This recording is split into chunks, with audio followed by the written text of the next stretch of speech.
Morena. So today is my day 2 of my 25-day challenge for bringing awareness to mental health. I just want to do a big mihi to my bestie, Darren Clark, who nominated me for this challenge. So this particular challenge, similar to the push-up challenge, except I don't do push-ups.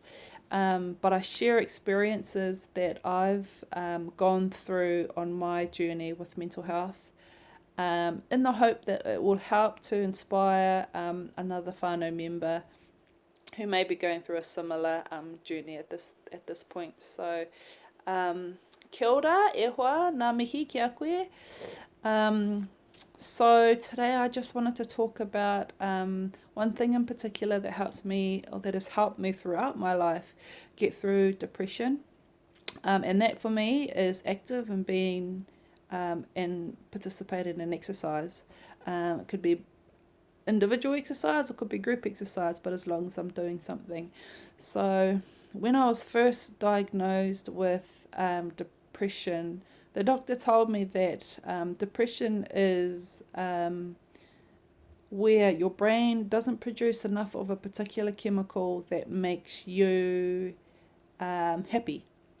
And so it makes it a little bit harder when you get in that sort of that dugout of sadness. It makes it a little bit harder for you to pull out of it because you don't produce enough of that chemical that will help to pull you out of it.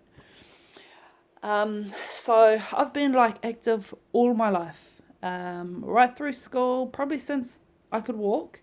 Right through school, I had a little bit of a break in my 20s, and then from probably mid to late 20s onwards, I started picking it up again. So what was going on for me in my 20s that caused me to stop being active and doing exercise? So that was when I was actually diagnosed with depression. It was a time in my life that just a lot of things that I didn't understand were happening, and a lot of experiences that I had experienced in childhood were sort of coming to the forefront, and I didn't have the tools to be able to deal with all of that, and it sort of all came to me at once, and I didn't know any other way to deal with it but to just um, sort of withdraw into myself and just pull away from the world. And so it got to the point, and the only reason why I did anything about it is that I got to the point where I asked my cousin. I had just been given some antibiotics or some pills from a doctor because I wasn't feeling real well. And I was having these really strong feelings that I just wanted to take a whole bunch of them and just be done with it. And I asked my cousin if she could please keep an eye on me because I wasn't sure what I was capable of and what was going to happen with me.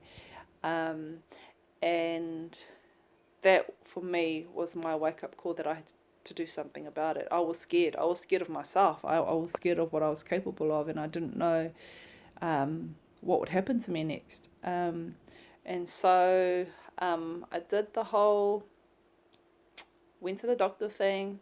They diagnosed me. They sent me to psychologists. They sent me to counselors. They put me on the pills, and all that stuff was really, really cool. But it didn't really 100% work for me.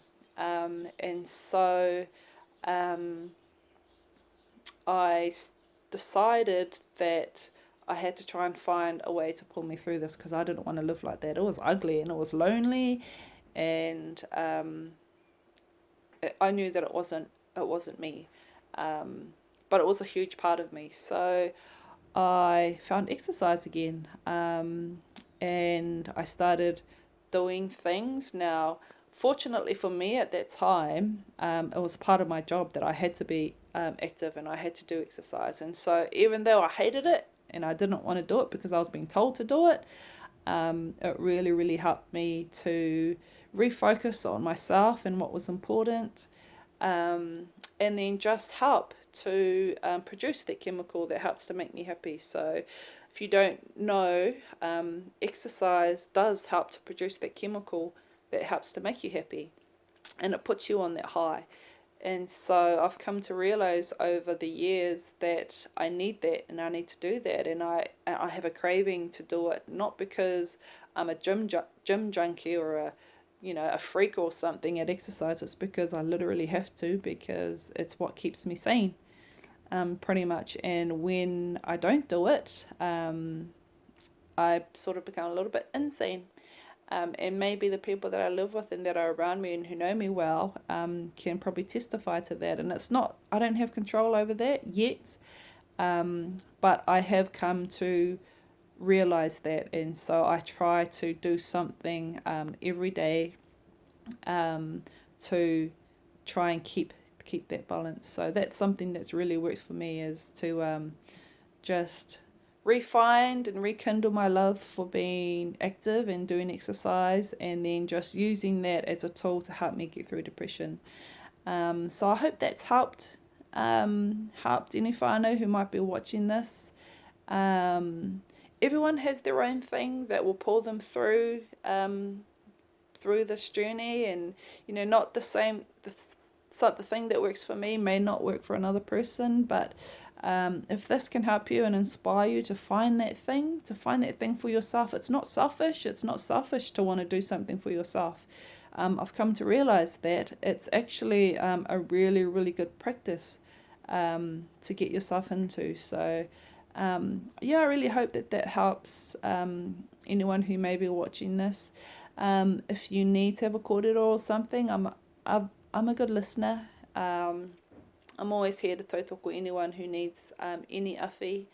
And just sort of a catchphrase, I guess, that both Darian and myself have been using in our videos, is that it's okay to be okay.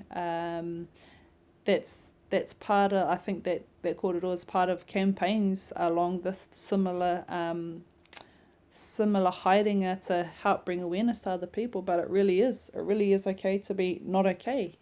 And there are heaps of people out there who are in the same situation, and the important thing is for us to stick together and get through this, because we will get to this. There is light at the end of the tunnel.